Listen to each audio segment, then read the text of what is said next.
শুনতে পাচ্ছ? হ্যাঁ শুনতে পাচ্ছ তোমরা?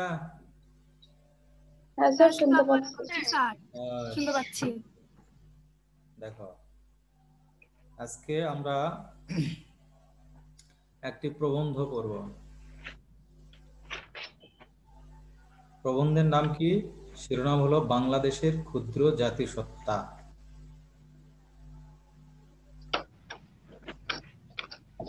ঠিক আছে, বাংলাদেশের ক্ষুদ্র জাতিসত্তা পড়া হয়েছিল এটা। আচ্ছা দেখো, আমাদের প্রিয় জন্মভূমি এই বাংলাদেশ। বহু জাতি, বহু ভাষা ও বহু সংস্কৃতির একটি দেশ। এখানে অনেক জাতি আছে, হিন্দু, মুসলিম, বৌদ্ধ, খ্রিস্টান অনেক আছে, ভাষাও অনেক আছে। আচ্ছা, বাংলাদেশের ভাষাগুলি কি কি জানো তোমরা? বাংলা ছাড়া বাংলা, মণিপুরি, তারপরে কি আচি, ঠিক আছে। আচ্ছা, তারপরে আর কি আছে? চাংমা, এইগুলি ভাষার নাম। আরো অনেক ভাষা রয়েছে বাংলাদেশে। আর সংস্কৃতি, বহু সংস্কৃতির একটি দেশ। সংস্কৃতি হলো মানুষের আচার আচরণ, চলাফেরা, পোশাক, খাদ্য, ধর্ম, এই সবগুলি হলো সংস্কৃতি। ঠিক আছে, তাহলে সংস্কৃতিও একটি না একাধিক? সংস্কৃতিও একাধিক। আসে এবার দেখো, প্রধান জনগোষ্ঠী বাঙালির পাশাপাশি রয়েছে প্রায় ক্ষুদ্র জাতিসত্তা। তেমন দেশ বাংলার পাশাপাশি রয়েছে অনেক ভাষা এবং ওইসব জাতিগোষ্ঠীর নানা বর্ণের বিচিত্র সংস্কৃতি। তারপরও আমরা সবাই জাতীয়তার পরিচয়ে এক দেশকে ভালোবাসা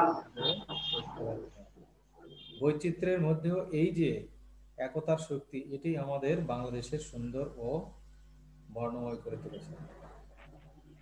বাংলাদেশে বসবাসরত ক্ষুদ্র জাতিসত্তার সংখ্যা বিভিন্ন মত রয়েছে।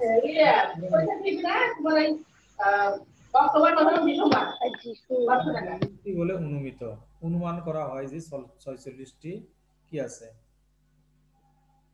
ক্ষুদ্র জাতিসত্তা রয়েছে, যেগুলি আমরা বাংলাদেশের মানুষ সাধারণত বলে থাকি উপজাতি। কোন কোন এলাকাতে আছে এলাকাগুলি দেখো। পার্বত্য চট্টগ্রামের রাঙ্গামাটি, খাগড়াছড়ি, বিভিন্ন পাহাড়ি জনপদ ছাড়াও দেশে সমতল ভূমি যেমন কক্সবাজার, পটুয়াখালী, বরগুনা, ময়মনসিংহ, জামালপুর, টাঙ্গাইল, বগুড়া, রাজশাহী, পাবনা, দিনাজপুর ও সিলেট অঞ্চলে প্রধানদের বসতি। এইসব জনগোষ্ঠী শত শত বৎসর ধরে এই ভূখণ্ডে বসবাস করছে। তাদের প্রায় প্রত্যেকেরই রয়েছে নিজস্ব সাহিত্য, প্রতিটি জনগোষ্ঠী তাদের ভাষা ও সংস্কৃতি প্রিয়। বাংলাদেশে যেসব সংখ্যাগরিষ্ঠ জাতিসত্তার বাস, তাদের উল্লেখযোগ্য হলো চাকমা, মারমা, ত্রিপুরা, গারো, সাঁওতাল, মণিপুরী, খাসি, রাখাইন, তঞ্জঙ্গা, বম, পাহাড়িয়া, রাজবংশী, মালো, ওরাও ইত্যাদি। এদের মধ্যে প্রধান একটি জাতিগোষ্ঠীর পরিচয় সংক্ষেপে উপস্থাপন করা হলো। ওই যে বলেছে যে 46টি বলে অনুমিত হয়, 46টি কি একসঙ্গে বর্ণনা করা সম্ভব? সম্ভব না। একে সেরাম লেখক এখানে কয়জনের বিশেষ বিশেষ কয়েকটি জাতিসত্তা আলোচনা করেছেন। ঠিক আছে, আচ্ছা কথা বলো না। তুমি একটু মিউট করো। আচ্ছা, এরপরে দেখো, আমরা প্রথমে বলবো হলো চাকমা। চাকমাদের সম্পর্কে দেখো। চাকমারা মঙ্গোলীয় জনগোষ্ঠীর অন্তর্গত। চাকমাদের প্রধান বসতি পার্বত্য চট্টগ্রামের রাঙ্গামাটি, খাগড়াছড়ি ও বান্দরবান। নিজেদের মধ্যে তারা চাংমা নামে পরিচিত। তারা আর্য জনগোষ্ঠীর অন্তর্ভুক্ত। তাদের হরফও আছে। পরিবারের প্রধান। চাকমা সমাজের প্রধান হলেন রাজা। গ্রামের প্রধান তার বাড়ি। গ্রামের যাবতীয় সমস্যা তিনি নিষ্পত্তি করেন। চাকমারা প্রধানত বৌদ্ধ ধর্মাবলম্বী, তবে তারা পাশাপাশি এখনো তারা কিছু কিছু পূজাও করে থাকে। চাকমা পুরুষেরা ধুতি ও মহিলারা পেনন পরিধান করে থাকে। পুরুষেরা নিজেদের তাঁতে তৈরি সিলন মানে জামা এবং মেয়েরা খাদিকে ওড়না হিসাবে ব্যবহার করে। চাকমাদের প্রধান খাদ্য ভাত, মাছ, মাংস এবং পোলাও। জীবনের নানা পর্যায়ের বিভিন্ন লৌকিক আচার অনুষ্ঠান থাকে। বিয়ের সময় স্ত্রীকে ঘটক সহ কনের বাড়িতে কমপক্ষে 3 বার যাওয়া আসা করতে হয়। প্রতিবার চুয়ানি, পান সুপারি ও পিঠা নিয়ে যেতে হয়। বিজু উৎসব চাকমাদের একটি প্রধান উৎসব। এর শেষ 2 দিন বিজু এবং পহেলা বৈশাখকে পর্যা পর্যা বলে আখ্যায়িত করে তারা। লোকনৃত্য গীত হিসাবে ধুমচা, জুম নাচ ও বিজু নাচ বেশ জনপ্রিয়। কি কি নাচ? জুম নাচ আর বিজু বিজু নাচ। এরপর আমরা জানবো গারোদের সম্পর্কে। দেখো, এইগুলি প্রত্যেকটি লাইনে কিন্তু জানার বিষয় আছে, প্রত্যেকটি লাইন তোমাদেরকে মনে রাখতে হবে। দেখো, গারোদের সম্পর্কে তাদের ভাষা কি, খাদ্য কি, পোশাক কি, কোন জাতীয়, পিতৃ না মাতৃতান্ত্রিক, এই তো মোটামুটি এই কয়েকটি বিষয় তোমাদেরকে প্রত্যেকটি পড়লে আমাদের মনে থাকবে যে এই বিষয়গুলি কমন আমাদের প্রত্যেকটিরই। দেখো, গারোদের বলছে গারো জনগোষ্ঠীর প্রধান বসতি ময়মনসিংহ, টাঙ্গাইল ও সিলেট অঞ্চলে। মঙ্গোলীয় জনগোষ্ঠীর অন্তর্গত গারোরা মাতৃসূত্রীয়। মেয়েরা পরিবারের সম্পত্তির মালিক হয়। বিবাহের পর বর স্ত্রীর বাড়িতে গিয়ে বসবাস করে থাকে। সন্তান সন্ততিরা মায়ের পদবি ধারণ করে। তবে পরিবার, সমাজ পরিচালনা ও শাসনে পুরুষেরাই দায়িত্ব পালন করে থাকে। একই গোত্রে বিবাহ গারো সমাজে নিষিদ্ধ। গারোদের নিজস্ব ধর্ম আছে। এটি এক ধরনের প্রকৃতি পূজা। গারোরা প্রধানত কৃষিজীবী, কৃষিকাজ জীবিকা নির্বাহ করে। কথা বলো না? পাহাড়ে বসবাসকারীরা গম চাষ করে। আর সমভূমির গারোরা নারী পুরুষ একসাথে কি করে? সাধারণ নিয়মে কৃষিকাজ করে। গারোরা জন্ম থেকে মৃত্যু অবধি জীবনের নানা পর্যায়ে বিভিন্ন ধর্মীয় ও সামাজিক আচার অনুষ্ঠান পালন করে। অলংকারও ব্যবহার করে থাকে। গারো সংস্কৃতিতে গীতবাদ্য ও নৃত্য খুবই গুরুত্বপূর্ণ। তাদের নিজস্ব কিছু বাদ্যযন্ত্র আছে। বরপূর্ণা, নবান্ন, নববর্ষ ইত্যাদি উপলক্ষে বিভিন্ন উৎসবের আয়োজন হয়। ওয়াঙ্গালা গারোদের একটি জনপ্রিয় উৎসব। আচ্ছা, গারো চলে গেল। এবার আমরা মারমা সম্পর্কে জানবো। দেখো, মারমারা মঙ্গোলীয় জনগোষ্ঠীর অন্তর্ভুক্ত। মারমাদের প্রধান বসতি পার্বত্য চট্টগ্রামের বান্দরবান, রাঙ্গামাটি, খাগড়াছড়ি। তাহলে কোন কোন অঞ্চলে মঙ্গোলীয় জনগোষ্ঠীর অন্তর্ভুক্ত এই মারমারা বসবাস করে? চট্টগ্রাম, বাংলাদেশের দক্ষিণ পূর্ব অঞ্চলে চট্টগ্রাম, বান্দরবান, রাঙ্গামাটি, খাগড়াছড়িতে তারা বসবাস করে। মারমা ভাষাও মঙ্গোলীয় ভাষা পরিবারে। মারমাদের যে নিজস্ব ভাষা আছে সেটাও মঙ্গোলীয় ভাষার অন্তর্ভুক্ত, সেখান থেকে এসেছে। তাদের নিজস্ব বর্ণমালাও আছে। মারমারা প্রাচীনকাল থেকেই বৌদ্ধ ধর্মাবলম্বী, বৌদ্ধ ধর্মের অনুসারী তারা। তারা বিয়ের সময় ধর্মীয় ও লোকাচার মিলিয়ে নানা অনুষ্ঠান পালন করে। নিজেদের গোত্রে বিবাহকে মারমা সমাজে উৎসাহিত করা হয়। তাহলে মারমারা আবার কি গারোদের বিপরীত। ওদের নিজের গোত্রে বিবাহ হয় না গারোদের। আর মারমাদের কি করে? নিজের গোত্রে বিবাহ কি করে? বিবাহ দেওয়ার জন্য উৎসাহিত করে। মারমারা পিতৃতান্ত্রিক, ঠিক আছে, পিতায় প্রধান।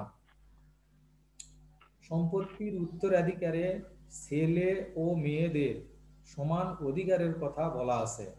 তবে পরিবার ও সমাজ জীবনে পুরুষেরই প্রাধান্য থাকে। বিয়ের পর নারী পুরুষ ইচ্ছে করলে মা বাবার বাড়ি কিংবা শ্বশুর বাড়িতে স্থায়ীভাবে বসবাস করতে পারে। মারমাদের সামাজিক শাসন ব্যবস্থায় রাজা প্রধান। মারমারা জুম চাষ করে এবং বনজ সম্পদ আহরণের মাধ্যমে জীবিকা নির্বাহ করে। বৌদ্ধ ধর্মাবলম্বী হলেও মারমারা এখনো বিভিন্ন দেবদেবীর পূজা এবং নানা আচার অনুষ্ঠানাদি পালন করে। তাদের সবচেয়ে বড় উৎসব হলো নববর্ষের সাংগ্রাই সাংগ্রাই দেবীর পূজা এবং এ উপলক্ষে আয়োজিত সাংগ্রাই উৎসব 3 দিন ধরে চলে। এই গেল কার? মারমাদের কথা। ঠিক আছে। আচ্ছা, এরপর আমরা পড়ব মণিপুরীদের কথা। আচ্ছা, এইগুলি বিস্তারিত তোমাদেরকে বোঝানো যাচ্ছে না, একটা বোঝাতে গেলে 3 দিন লাগবে। ঠিক আছে। তো আমাদের 2 দিন সময় আছে, একটা প্রবন্ধ বা গদ্যের জন্য 2 দিন সময় আছে। একদিন আমরা পড়বো, পড়ে বুঝবো, তারপরে আমাদের এখানে লেখক পরিচিত আছে, পাঠ পরিচিত আছে, পাঠের উদ্দেশ্য আছে। এছাড়াও আমাদের কি রয়েছে, কিছু এমসিকিউ আমাদেরকে মডেল হিসাবে করতে হবে, বুঝতে হবে যে এমসিকিউ কি আসবে বহু নির্বাচনে। এছাড়াও আমাদের সৃজনশীল তো আছে। তাহলে 2 দিনে একটা প্রবন্ধ শেষ করা তো টাফ ব্যাপার। এই কারণে কি করছি, শুধু পড়ে শোনাচ্ছি, যেগুলি বুঝতে পারো না শব্দ, সে শব্দগুলি তোমাদেরকে বুঝাই দিচ্ছি। ঠিক আছে।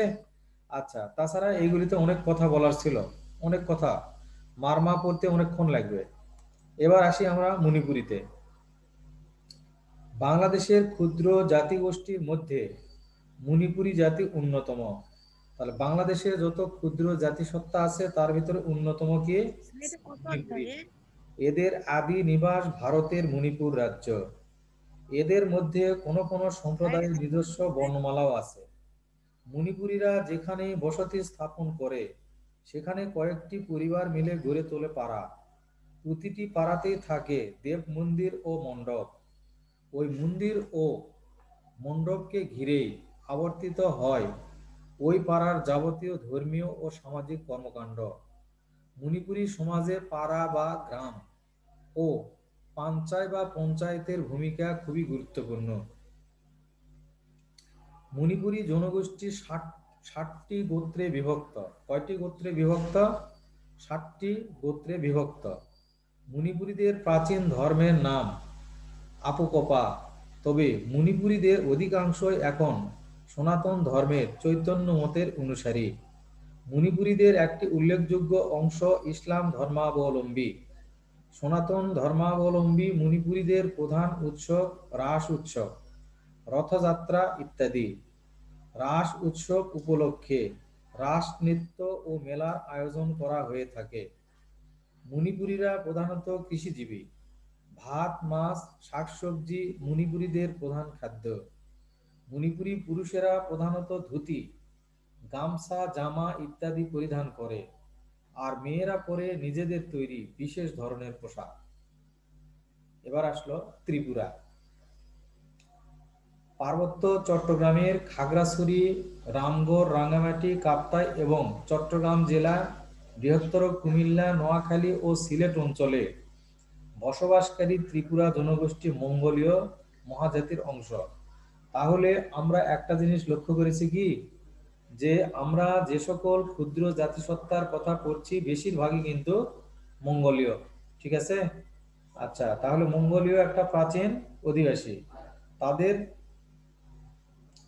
জনগোষ্ঠীর, তাদেরই একটা শাখা জনগোষ্ঠী এই কি ক্ষুদ্র জাতিসত্তাগুলি বিভিন্ন দেশে ছড়িয়ে গেছে। আচ্ছা, তাদের মানে ত্রিপুরাদের ভাষার নাম হলো কি? ককবরক। ককবরক। ঠিক আছে। এদের নিজস্ব কোনো বর্ণমালা নেই। আচ্ছা, তাহলে এদের ভাষার নাম ককবরক হলেও নিজস্ব কোনো বর্ণমালা নেই। যেমন আমাদের ভাষার কি আছে? বর্ণমালা আছে। কি বর্ণমালা সেগুলি? অ, আ, ক, খ ইত্যাদি। ঠিক আছে। আচ্ছা, যেমন ইংরেজিতে বর্ণমালা এ বি সি ডি ইত্যাদি আছে, ঠিক অনুরূপভাবে তাদের কোনো বর্ণনা, তাদের কোনো বর্ণমালা নেই। ত্রিপুরা সমাজ ব্যবস্থা পিতৃতান্ত্রিক। পিতাই হলো তাদের সংসারের প্রধান, ছেলেরাই সম্পত্তির উত্তরাধিকারী হয়। ত্রিপুরারা বর্তমানে সাধারণভাবে সনাতন হিন্দু ধর্মাবলম্বী, কিন্তু তারা এখনো তাদের প্রাচীন লোকজ ধর্মের নানা দেবদেবীর পূজা অর্চনা এবং বিভিন্ন অনুষ্ঠান আদি করে।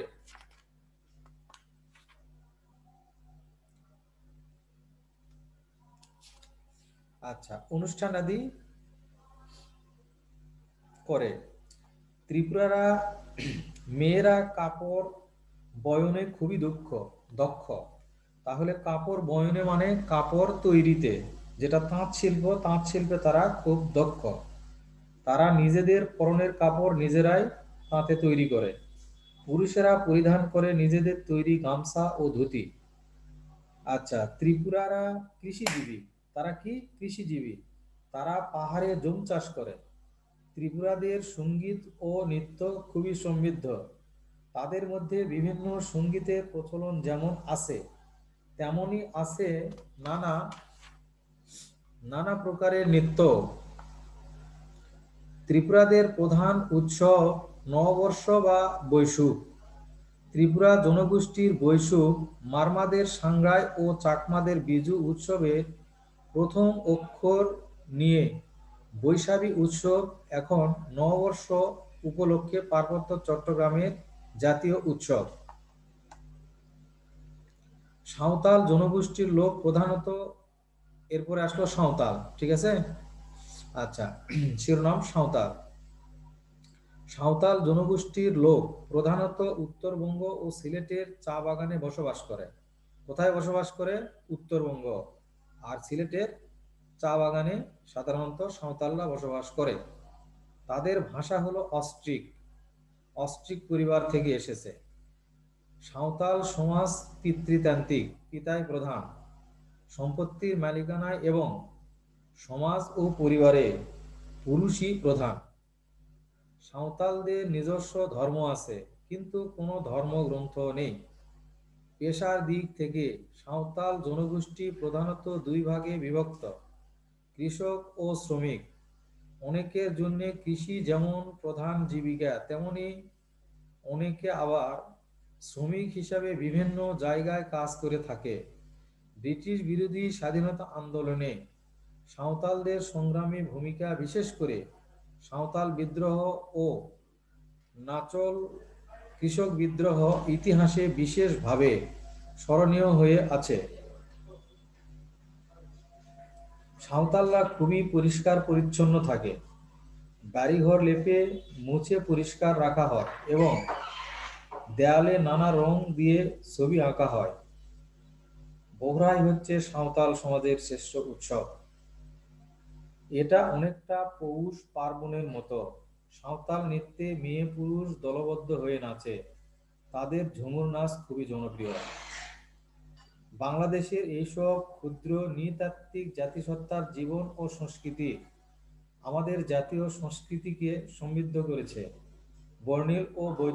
বর্ণিল ও বৈচিত্র্যপূর্ণ করেছে। দেশের সামগ্রিক উন্নয়নেও রয়েছে তাদের বিরাট অবদান। তারা আজ জাতীয় মূলধারারই অংশ। আর জাতীয় মূলধারা বলতে কি বোঝায়? বাংলাদেশের জাতীয় যে মূলধারা রয়েছে, সে মূলধারা সাধারণত আমরা জানি হিন্দু এবং মুসলিম, এই দুটি মূলধারা রয়েছে আমাদের বাংলাদেশে। মুসলিমের আগে আসলে কি ছিল? হিন্দু ছিল। ভারতবর্ষ সম্পূর্ণটাই কি ছিল? হিন্দু ছিল। সেখান থেকে পরে মুসলমানদের, আমাদের পূর্ব পাকিস্তান তথা আমাদের এই বাংলাদেশ বর্তমানে, এখানে মুসলিম সংখ্যা বেশি। আর পাকিস্তান, পশ্চিম পাকিস্তান, এখানে মুসলিম সংখ্যা বেশি। ভারতে এখনো মুসলিম সংখ্যা কম, সেখানে হিন্দু আছে। তাহলে আমাদের যে মূলধারা, তাহলে মূলধারা আমাদের এই দুটা ধরতে হচ্ছে, হিন্দু এবং মুসলিম, এই দুটি মূলধারা। এগুলি এখন অংশ হিসাবে পরিচিত। আচ্ছা, এই দেখো, এই পাঠটি যে আমরা পড়লাম, এই পাঠটি পড়ার উদ্দেশ্য কি? আমরা যে ক্ষুদ্র জাতিসত্তা সম্পর্কে জানলাম, যে জাতিসত্তা সম্পর্কে এখানে বর্ণনা দেওয়া হয়েছে। আচ্ছা দেখো, সেগুলি কি কি আবারও দেখো। চাকমাদের দেওয়া হয়েছে, গারো, মারমা, মণিপুরী, ত্রিপুরা, তারপরে সাঁওতাল, এই কয়েকটি দেওয়া হয়েছে। আর তাছাড়াও মতামত পেশ করা হয়েছে, অনুমান করা হয়, অনুমিত মানে অনুমান করা হয় 46টি মোট 46টি। আচ্ছা, তো তার ভিতর থেকে আমাদেরকে কয়টা দেওয়া হলো এখানে মনে দেখো, চাকমা, গারো, মারমা, মণিপুরি, ত্রিপুরা। আচ্ছা, তাহলে কয়টি হলো? 5, 6টি, সাঁওতাল একটি। 6টির এখানে বর্ণনা দেওয়া হয়েছে। এই 6টি যে বর্ণনা দেওয়া হলো বা ক্ষুদ্র জাতিসত্তা সম্পর্কে তিনি যে আলোচনা করলেন আমাদের সামনে, এই পাঠের উদ্দেশ্যটা কি? লেখক এটা কি শুধু নিছক মনোরঞ্জনের জন্য লিখেছেন, না আমাদের এখান থেকে কিছু শিক্ষা আছে? এই পাঠটি শিখার পরে আমাদের শিখন ফল কি?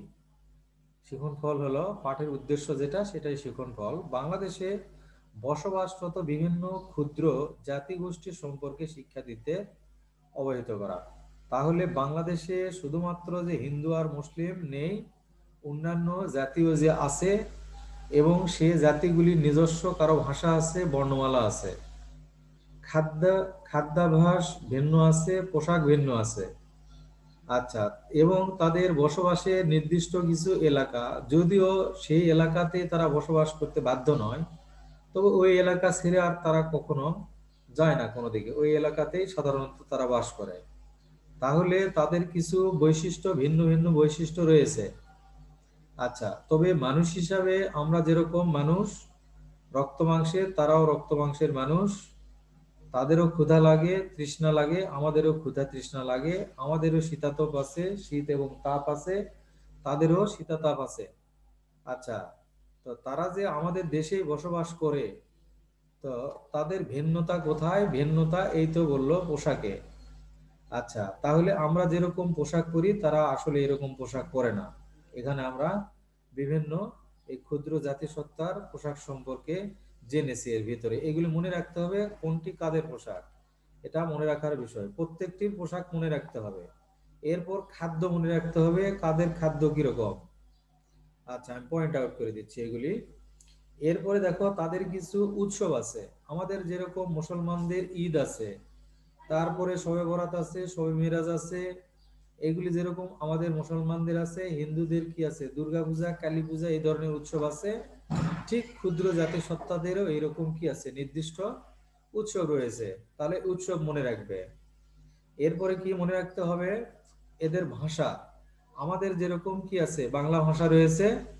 আমরা হিন্দু হই, মুসলমান হই, যাদের ভাষা বাংলা, এটা হিন্দু এবং মুসলিম দুই জাতিরই ভাষা বাংলা। কিন্তু ক্ষুদ্র জাতিসত্তাদের বিভিন্ন ভাষা রয়েছে। যেমন চাকমাদের কি ভাষা রয়েছে? পড়ে আসলে চাংমা। গারোদের কি ভাষা রয়েছে? আচিক। মণিপুরীদের ভাষার নাম মণিপুরি। এইরকম, ঠিক আছে। তবে আমরা এটা খেয়াল করেছি যে জাতি হিসাবে মঙ্গোলীয় জাতির অন্তর্ভুক্ত তারা, প্রায় সবাই মঙ্গোলীয় থেকে তারা এসেছে, এবং ভাষার ক্ষেত্রেও বেশিরভাগই মঙ্গোলীয় থেকে তাদের ভাষার উৎস, সেখান থেকে তাদের ভাষা এসেছে। আচ্ছা, এছাড়াও তাদের আরেকটি বিবাহ শাদীর যে বিষয়গুলি আছে, এইগুলিও আমাদের মুসলমান এবং হিন্দুদের মধ্যে বিবাহ শাদীর এই গুলিতেও তাদের কি রয়েছে? পার্থক্য রয়েছে, ঠিক আছে। আচ্ছা, এছাড়া আমাদের মূল ধারার যে দুটি ধারা বললাম, হিন্দু এবং মুসলমান, আমাদের বাংলাদেশে তারা যেরকম বিভিন্ন পেশায় নিয়োজিত, তো বেশিরভাগই বাংলাদেশে আমরা জানি যে বাংলাদেশের বেশিরভাগই হলো কৃষিজীবী, কৃষি কাজ করে। এছাড়া কিছু চাকরিজীবী আছে এবং কিছু ব্যবসা বাণিজ্য করে। আচ্ছা, এছাড়া মাঝি আছে, জেলে, তাঁতি, ইত্যাদি ইত্যাদি যে পেশাগুলির কথা বলা হয়েছে। তাহলে ক্ষুদ্র জাতিসত্তার ভিতরে কাদের কি পেশা, পেশাটাও তোমাদেরকে মনে রাখতে হবে। তাহলে তোমাদের প্রত্যেকটি ক্ষুদ্র জাতিসত্তার এই যে পয়েন্টগুলি বললাম, এই পয়েন্টগুলি আউট করতে হবে। প্রত্যেকটির উপরে নাম লিখবে, বাম পাশে নাম লিখবে, বাম পাশে এইভাবে বাম পাশে নাম লিখবে। আর উপরে এক জায়গায় লিখবে ভাষা, আর এক জায়গায় লিখবে ধর্ম, আর এক জায়গায় লিখবে খাদ্য, আর এক জায়গায় লিখবে পোশাক, আর এক জায়গায় লিখবে অনুষ্ঠান। তাহলে বাম পাশে কি লিখেছ? বাম পাশে লিখেছ সাঁওতাল, ঠিক আছে। আচ্ছা, তাহলে সাঁওতালরা কি? সাঁওতালদের ভাষা লিখবে। আচ্ছা, তারপরে নিচে আরেকটা লিখলে মণিপুরি, ওই ভাষার নিচে মণিপুরীদের ভাষার ওখানে ভাষার নাম লিখবে। তাহলে উপরে কি করবে দেখো, এইদিকে খেয়াল করে দেখো, এইদিকে এই বইটার দিকে তাকাও। এই যে উপরের লাইনে এখানে তোমরা কি লিখবে, এখানে লিখবে ভাষা, তারপরে লিখবে খাদ্য, এরকম ভাবে উপরে ডান দিকে চলে যাবে। আর এইদিকে দেখো, এই বাম পাশে এইদিকে আসবে, উপরে একটা কি লিখবে, জাতির নাম লিখবে, ক্ষুদ্র জাতির নাম লিখবে, তার নিচে আর একটা লিখবে, তার নিচে আর একটা লিখবে, ঠিক আছে? তাহলে যখন ভাষা লিখবে, সবার ভাষা এই ভাষার লাইনের ভিতরে চলে আসলো। তাহলে এটা তোমাদের কি হবে, মনে রাখার জন্য সহজ হবে, ঠিক আছে? তাহলে এইভাবে তোমরা পয়েন্ট আউট করবে এই ক্ষুদ্র জাতিসত্তা সম্পর্কে। আচ্ছা, কালকে আবারও ক্লাস আছে তোমাদের। কালকে তোমাদের লেখক পরিচিতি সহ পাঠ পরিচিতি, উম, কঠিন যে শব্দগুলি আছে শব্দগুলি এবং টিকাও আছে এখানে কিছু। টিকা হলো সংক্ষিপ্ত ব্যাখ্যা, ঠিক আছে? আচ্ছা, তাহলে আজকে এই পর্যন্তই। এরপরে তোমাদের মনে হয় ইংরেজি ক্লাস আছে না? আচ্ছা, ওকে, জি তোমরা স্যার। ইংরেজি ক্লাস করো। খোদা হাফেজ, ভালো থেকো। স্যার ঠিক আসসালামু আছে স্যার, আলাইকুম। আসসালামু আলাইকুম। ওয়ালাইকুম আসসালাম।